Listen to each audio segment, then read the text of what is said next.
एष सुरासुरमनुसिन्द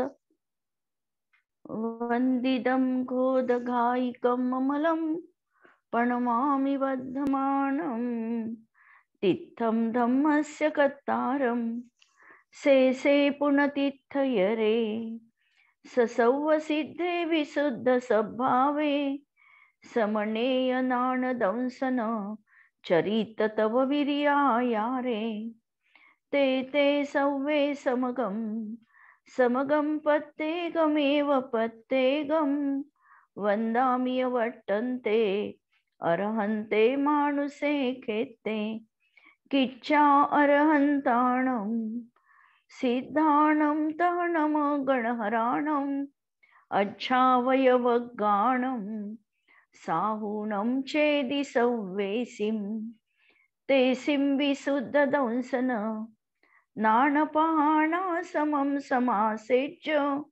उवसंपयामि सम्मं जत्तो निवाण संपत्ती. स्वाध्याय कक्ष संपेपर्यंत आपल्या सर्वांना चतुर्विध आहाराचा त्याग असणार आहे. अंतिम शासन नायक 1008 भगवान महावीर स्वामी की जय. द्वादशांग श्रुतदेवी की जय. प्रवचन सार ग्रंथ आपण बघतो आहे आणि कालपर्यंत आपण 52 नंबरच्या गाथेपर्यंत येऊन पोचलो आणि आमचा ज्ञानाधिकार पहिला तिसरा अंतराधिकार पहिल्यामधला हा समाप्त झालेला होता. 21 ते 52 पर्यंतच्या गाथा ज्ञानाधिकारासाठी समर्पित करण्यात आलेल्या होत्या आणि 13 ते 20 गाथा शुद्धोपयोगाधिकाराच्या गाथा होत्या. आणि यानंतर आता सुरू आचार्य करणारे सुखाधिकार. जे सुख आहे जीवनात, सुख दोन तऱ्हेने आपल्याला सुखगुण बघता येतो. एक इंद्रियजन्य सुख आणि अतिंद्रिय सुख. इंद्रियजन्य सुख हे विनाशिक असतं. इंद्रियजन्य सुख हे कमकुवत आहे. अनेक तऱ्हेच्या याच्यामध्ये काही गोष्टी अशा आहेत इंद्रियजन्य सुखामध्ये की ज्या आपल्याला नकोशा वाटतात. आणि अतिंद्रिय सुख जे आहे हे सर्वथा उपादेय असणार आहे. याच्यामध्ये किंचित देखील आकुलता नसणार आहे. आणि अतिंद्रिय सुखामध्ये की मला जे पाहिजे होतं ते हेच आहे आणि याच्या पुढे मला काहीही नको, अशा प्रकारची परमतृप्ती, परम समाधान ज्या ठिकाणी असतं, म्हणजे आकुलता यत्किंचितही जिथे नाही तिथे उत्कट सुख किंवा परम सुख किंवा अतिंद्रिय सुख जीवनात प्राप्त होतं. सुखाच्या अनेक कॅटेगरी आहे. सुखाची एक तर कॅटेगरी अशी आहे, पहिली कॅटेगरी की जे आम्हाला पाहिजे इंद्रियांना ते आम्ही पुरवलं की इंद्रियांची तात्पुरती तृप्ती झाल्यासारखं वाटतं. पण ती तृप्ती खरी वास्तविकतः तृप्ती नसते.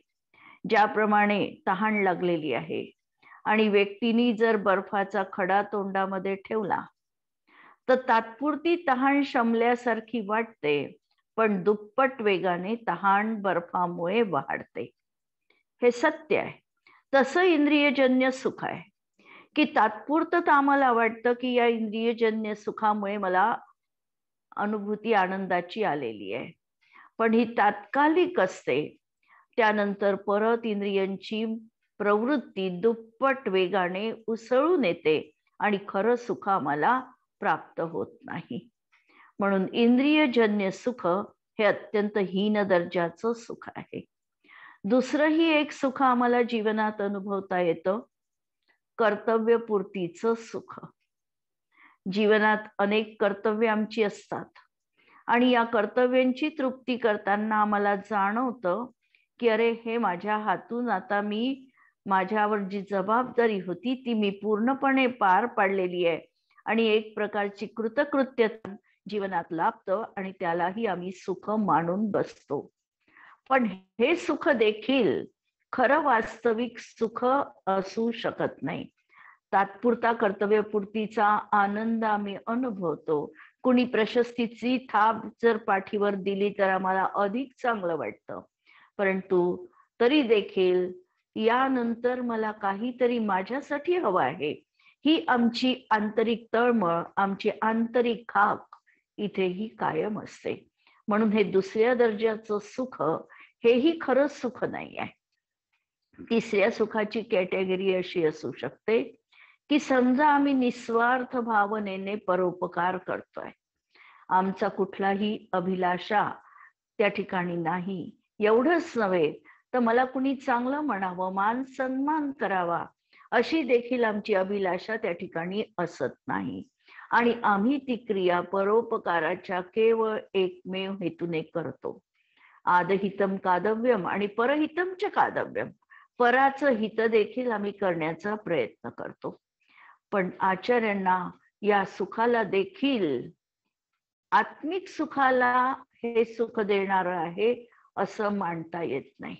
याचं कारण असं की परोपकारामध्ये सुख आहे, पण तो परोपकार हा जो काही भाव आहे परासाठी केलेला, आणि ज्याच्यामुळे आम्ही परासाठी करतो आहे ते दुसऱ्याला कदाचित सुखकारी होईलच असं नाही.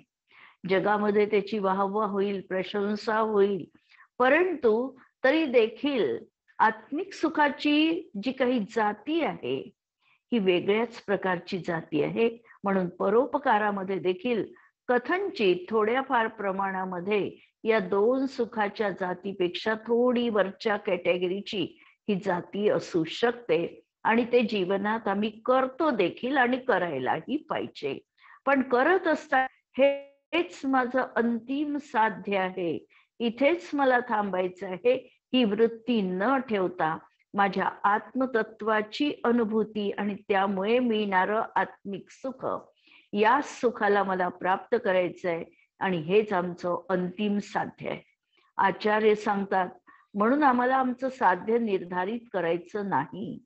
आम्ही आमच्या अनुभवाच्या कसोटीवर देखील ही गोष्ट जाणू शकतो आणि पारखू शकतो की ह्या तीन सुखांना किती हेय, किती कुचकामी असं सुख हे आहे.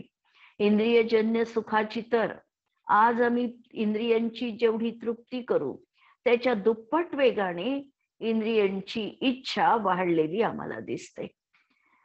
नंतर कर्तव्यपूर्तीचा आनंदही काही काळ टिकतो, पण चिरकाल टिकणारं हे देखील सुख नाही आहे. यानंतर देखील आम्हाला एक प्रकारचं नैराश्य, उदासीनता येऊ शकते. म्हणून हे सुख पण सुख नाही. परोपकारासाठी आम्ही कितीही धडपडलो तरी समोरच्या व्यक्तीला त्यांनी सुखाचीच अनुभूती होईल हेही नाही, आणि आम्हाला जो विलक्षण आत्मा आनंद प्राप्त व्हायचा तो त्यांनी होईलच हेही इथे सांगता येत नाही. म्हणून ही चौथी सुखाची कल्पना की आत्मोत्थ सुख हेच आमच्या जीवनामध्ये अभिप्रेत असणार आहे. आणि हे सुख कशाने मिळणार? हे सुख आमच्या ज्ञानाने आम्हाला प्राप्त होणार. ज्ञान आणि सुख यांचा अविनाभावी संबंध आहे. आणि अशा या सुखाची जाती कशी असावी, सुख कसं असावं, हे सुरुवातीला प्रवचनसार मध्येच शुद्धोपयोगाच्या फलाची प्रशंसा करताना आचार्यांनी आम्हाला सांगितलेलं आहे. 6 प्रकारचे वैशिष्ट्य या सुखाविषयीचे ठेवलेले आहे. पहिलं वैशिष्ट्य त्यांनी ठेवलेलं होतं की हे अतिशय युक्त असं सुख आहे, सातिशय सुख आहे. दुसरं आत्मोत्थ आहे, आत्म्यापासूनच उत्पन्न होतं. परोपकारामध्ये दुसऱ्यांची गरज भासते. इथे हे सुख दुसऱ्यांवर अवलंबून नाही, पराधीन नाही. हा आत्मा स्वाधीन आहे आणि स्वाधीनतेनेच याला सुखाची प्राप्ती होते. म्हणून हे सुख आत्मोत्थ आहे. अतींद्रिय आहे, इंद्रियांच्या निरपेक्ष आहे. इंद्रियांच्या निरपेक्ष असल्यामुळे इंद्रियांवर हे सुख अवलंबून नाही, असं हे अतींद्रिय सुख आहे. अनुपम आहे, जगामधल्या कुठल्याही वस्तूची याला उपमा देता येत नाही. नंतर अनंत आहे, एकदा प्राप्त झाल्यानंतर याचा कधीही नाश होत नाही आणि अव्याबाध आहे. म्हणजे या सुखामध्ये कधीही अडथळा निर्माण होऊ शकत नाही. 6 अनी सुरू होणाऱ्या शब्दांना लक्षात आपल्याला ठेवायचंय. आणि ही अत्यंत आमच्यासाठी, आम्हाला कसं सुख असावं किंवा व्हावं यासाठी हे 6 शब्द लक्षात ठेवणे अत्यंत आवश्यक आहे. आणि असं हे आनंद म्हणा की सुख म्हणा, सुखामध्ये कदाचित इंद्रियजन्य सुखाची प्रधानता असू शकते सुख आणि दुःख म्हणत असताना. तर ज्या ठिकाणी इंद्रियांना जे सुखकर वाटते ते सुख आणि इंद्रियांना जे कष्टकारी वाटतं ते दुःख, अशी याची व्याप्ती इंद्रियजन्य ज्ञानाशी आहे. आणि म्हणून कधी कधी याला सुख न म्हणता आनंद हा शब्द देखील ठेवलेला आहे. जसं मैं ज्ञानानंद स्वभावी हूं, मी ज्ञान आणि आनंद स्वभावी आहे. ज्ञानानंद शब्द निवडला तर ज्ञानाशी आनंदाची अविनाभावीपणा व्यक्त होतो. ज्ञान आहे, समीचीन ज्ञान आहे, तिथं समीचीन आनंद, अतिंद्रिय आनंद असलाच पाहिजे. अशी ही यांची घट्ट मैत्री आहे की एक आहे तर दुसरा त्या ठिकाणी असलाच पाहिजे.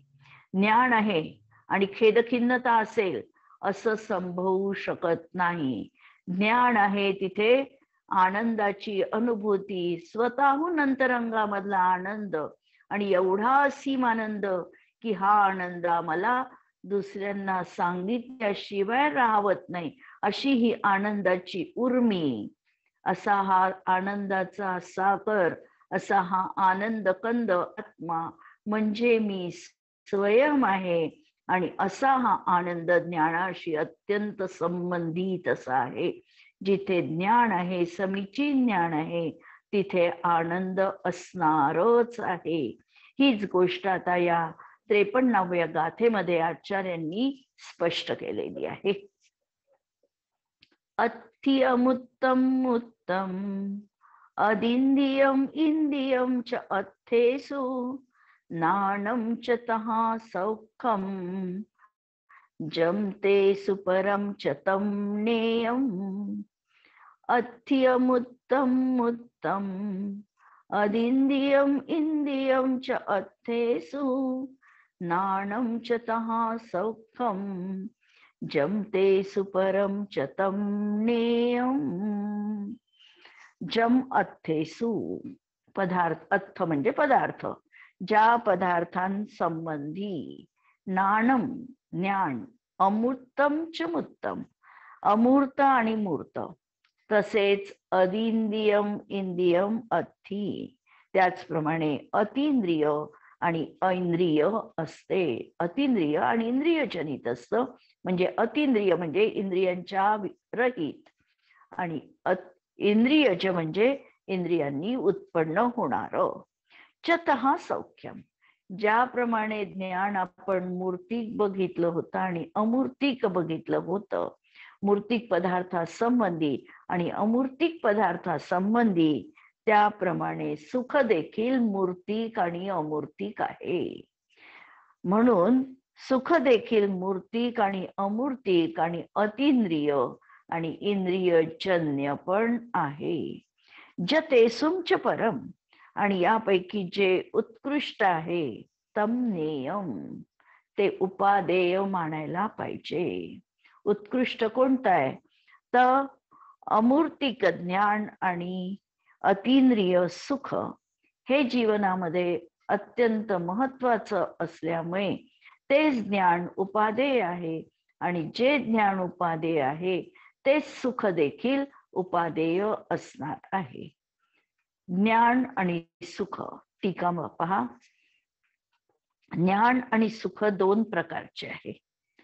एक ज्ञान आणि सुख मूर्त आणि ऐंद्रिय आहे. सुख मूर्तिक आहे, म्हणजे मूर्तिक पदार्थांनी जे आम्हाला इंद्रियजन्य सुख वाटतं ते. जसं आम्ही एखाद्या वस्तूची आमच्या अंतरंगामध्ये खूप अभिलाषा आहे की ही वस्तू मला चाखता आली पाहिजे, आणि ती तशा प्रकारची जर तृप्ती झाली तर आम्हाला आनंद वाटतो.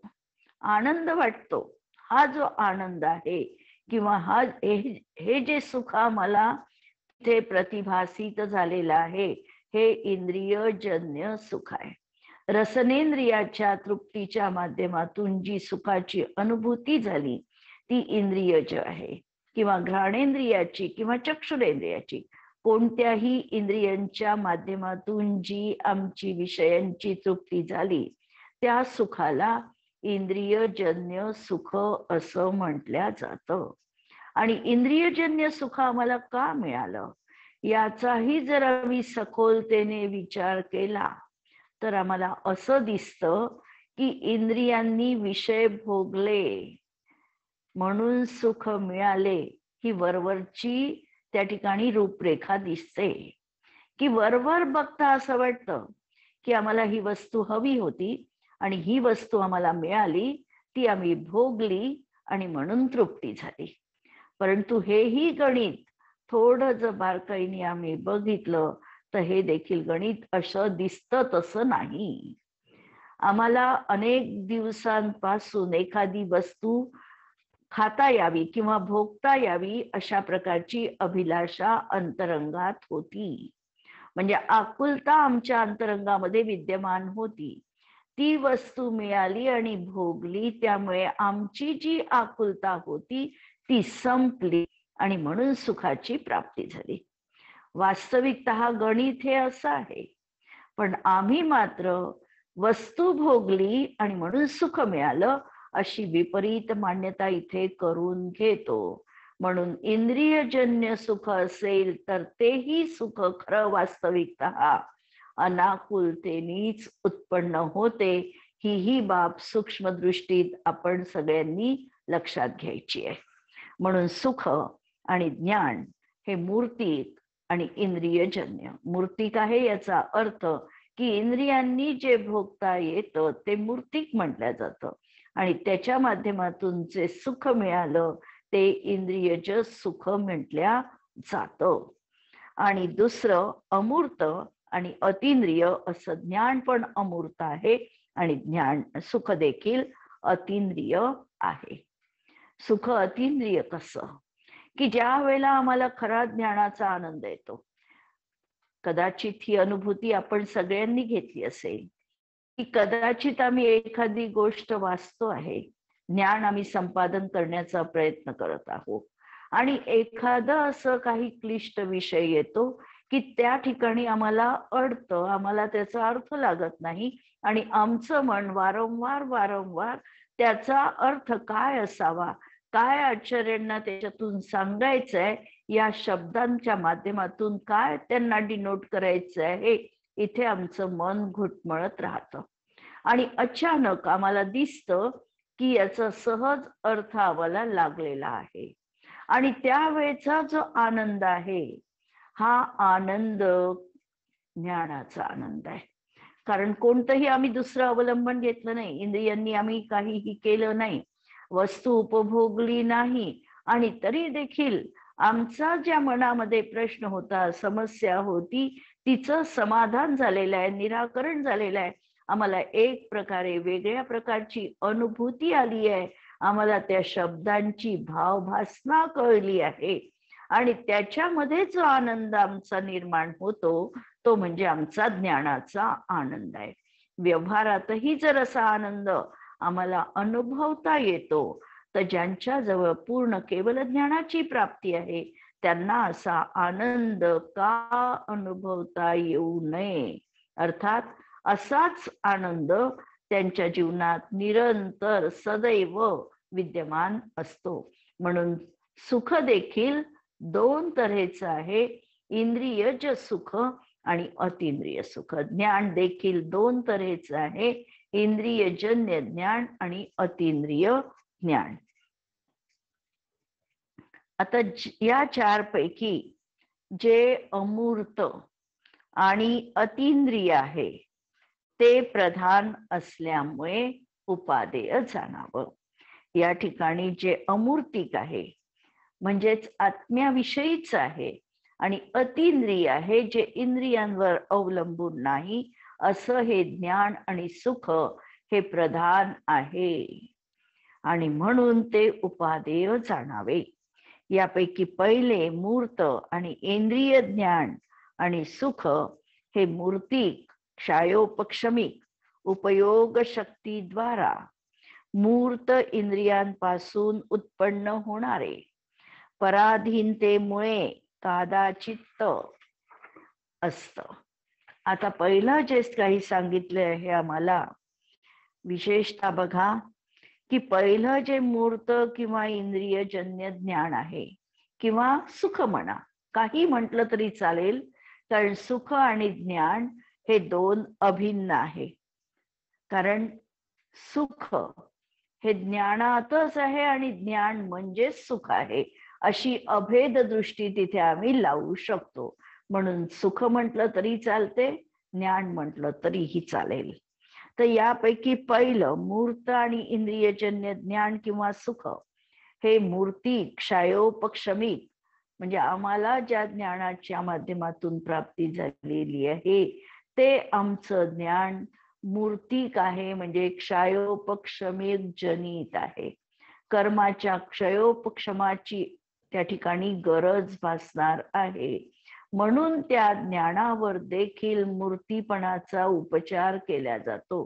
जे द्रव्येंद्रियाच्या माध्यमातून झालं, क्षयोपक्षमाच्या माध्यमातून झालं, भावेंद्रियाच्या माध्यमातून झालं, त्या ज्ञानावर आम्ही मूर्तिकपणाचा उपचार करू शकतो. म्हणून ते कथनचित मूर्तिक म्हटल्यात जातं.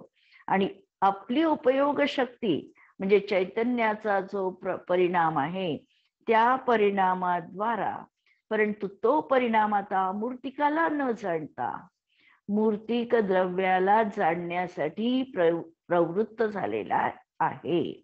म्हणून मूर्त इंद्रियांपासून तो प्रवृत्त झाला, त्यामुळे तो त्यापासून झाला म्हणजे इंद्रियांपासून झाला. म्हणून इंद्रियांची पराधीनता या ज्ञानामध्ये आलेली आहे. जे ज्ञान इंद्रियांवर अवलंबून आहे, वास्तविकता ज्ञान तर आत्म्याच आहे. ज्ञान आत्म्याशी अविनाभावी आहे. आणि असं असताना देखील शरीर अवस्थेमध्ये अवस्थेमध्ये या जीवाला ज्ञानासाठी इंद्रियांवर अवलंबून राहावं लागतं. ही याची पराधीनता आहे. या इंद्रियांमुळे आणि या द्रव्येंद्रियांमुळे हा जीव त्या ठिकाणी ज्ञानासाठी द्रव्येंद्रियांवर अवलंबून आहे, क्षयोपक्षमावर अवलंबून आहे. आणि त्यामुळे हा पराधीन म्हटल्या जातो, स्वाधीन नाही. वास्तविक ज्ञान गुण जीवाचा स्वाधीन गुण आहे. ज्ञान हा जीवाचा स्वभाव आहे, सहज स्वभाव आहे.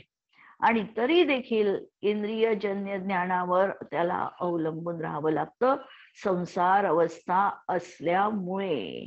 पहिली गोष्ट. म्हणून कादाचित आहे. कादाचित कसं याचा अर्थ कधी काळी उत्पन्न होतं आणि कधी काळी उत्पन्न होत नाही. कधी काळी उत्पन्न होतं याचा अर्थ पहा की द्रव्येंद्रिय असेल तर त्याची प्राप्ती संभवनीय आहे, पण द्रव्येंद्रिय आहे आणि उपयोग नाही तरी देखील प्राप्ती ज्ञानाची होत नाही.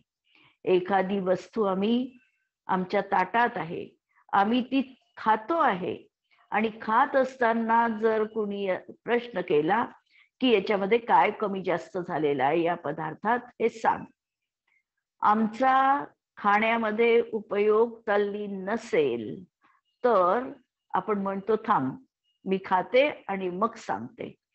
खाते आणि मग सांगते याचा अर्थ काय की आम्ही पहिल्या समयामध्ये उपयोगाने त्या पदार्थाशी तन्मय नव्हतो, तिथे आमचं मन नव्हतं. आम्ही खात तर होतो पण त्याचा उपयोग आमचा त्याच्याशी जुळलेला नव्हता. म्हणजे वस्तूचं सेवन करत होता परंतु उपयोगाने मात्र तो दुसरीकडेच गुंतलेला होता, तर त्याला स्वाद कळला नाही. म्हणजे काय झालं, हे ज्ञान कसं आहे, कादाचित का आहे, कधी काळी असेल किंवा असणारही नाही. जर आमचं लक्ष नसेल, आम्ही चालत आहोत आणि आम्ही चालत असताना आम्हाला एखादी वस्तू दिसत नाही, खाली पडलेली वस्तू पण आम्ही बघितली नाही, दिसली नाही.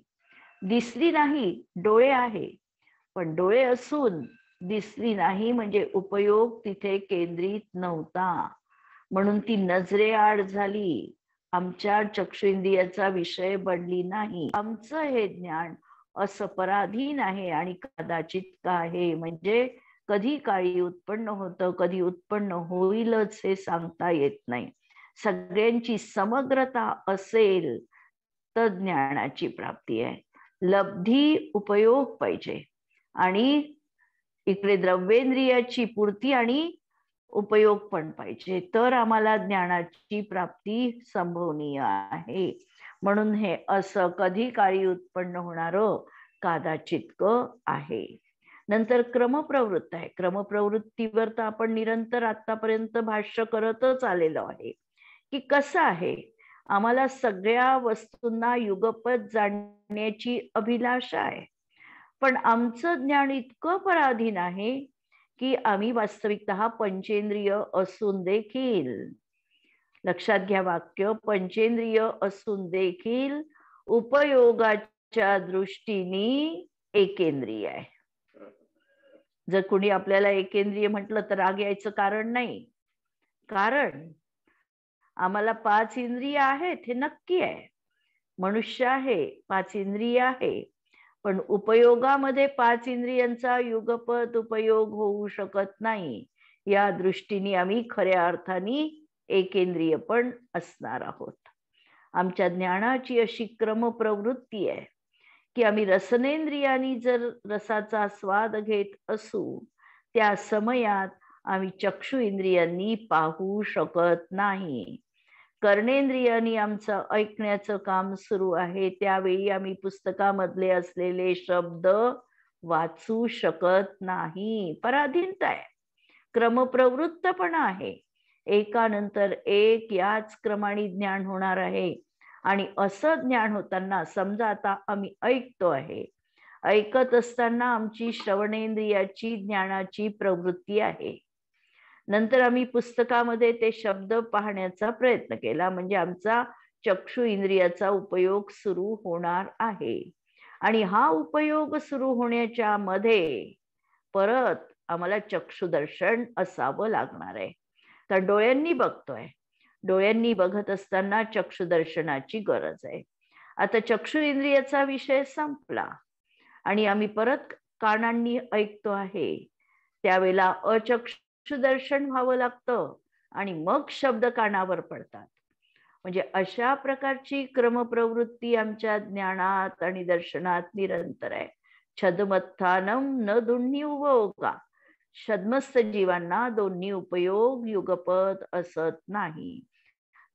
2 इंद्रियांचे पण असत नाही आणि दर्शनोपयोग आणि ज्ञानोपयोग पण युगपत असत नाही. याच्यामध्ये देखील क्रम पडणार आहे. आम्हाला असं वाटतं की आम्ही 4ही इंद्रियांचे विषय एकदम भोगतो आहे, हा आमचा भ्रम आहे.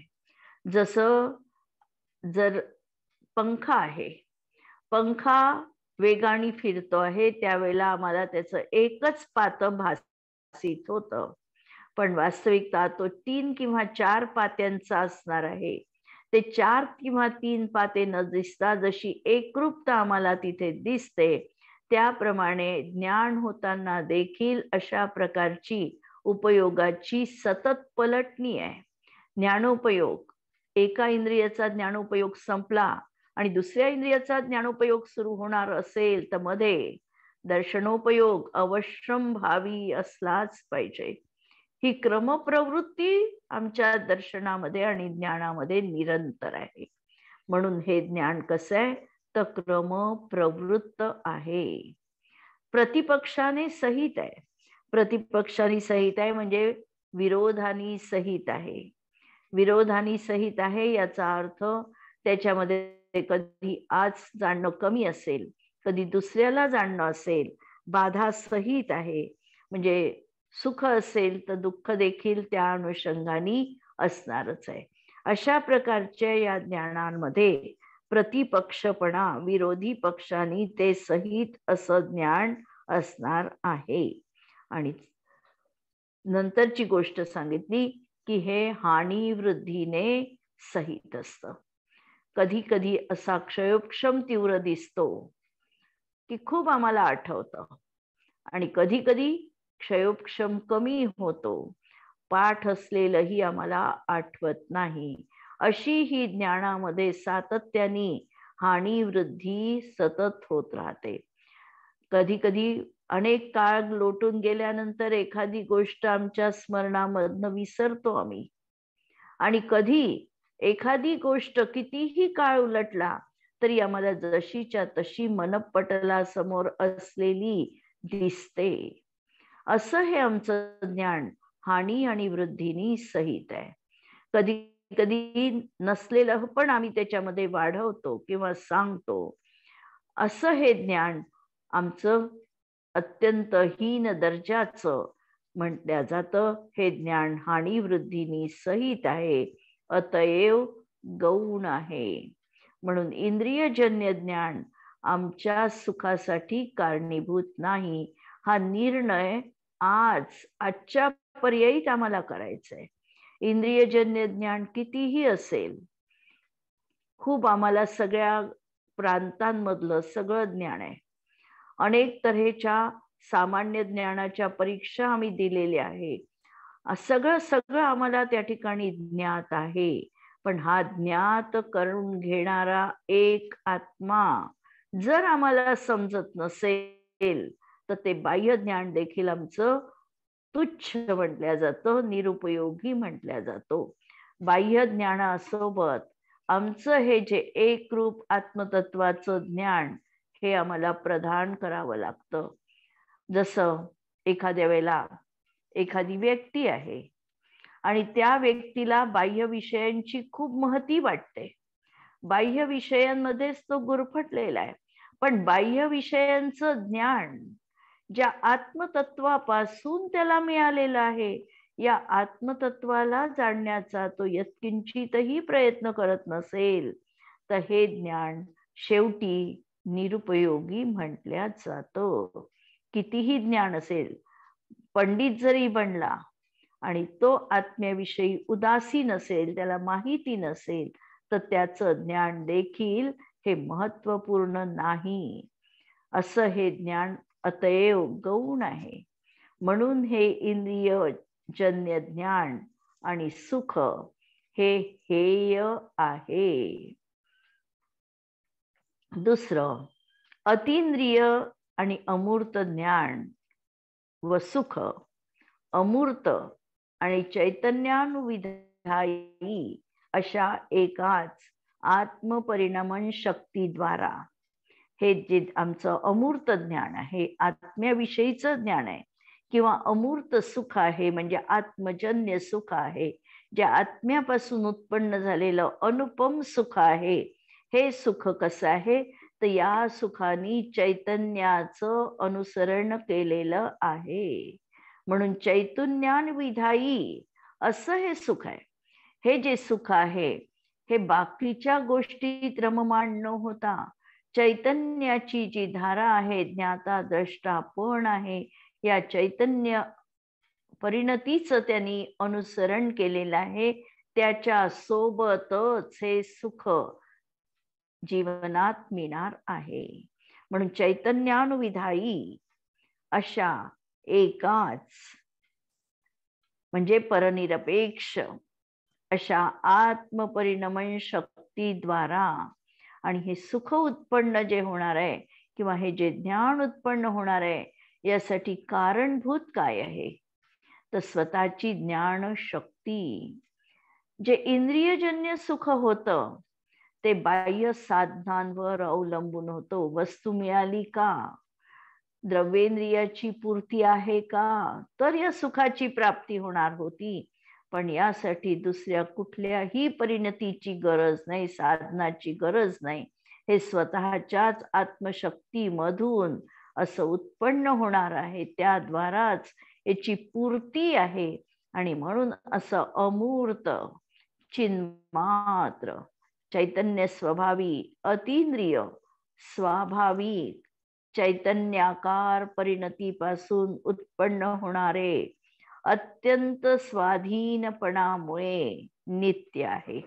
जरी आचार्यांना म्हणजे आत्मिक सुख सांगायचंय, स्वतः ते अनुभूती घेत आहेत आणि ते आत्मिक सुख कसं असतं, वेगवेगळ्या शब्दांच्या माध्यमातून त्याच्या संच ते आपल्या पुढे प्रस्तुत करतात. हे शब्द ठेवताना त्यांचं शब्द सामर्थ्य कुठेही तोकडं पडत नाही.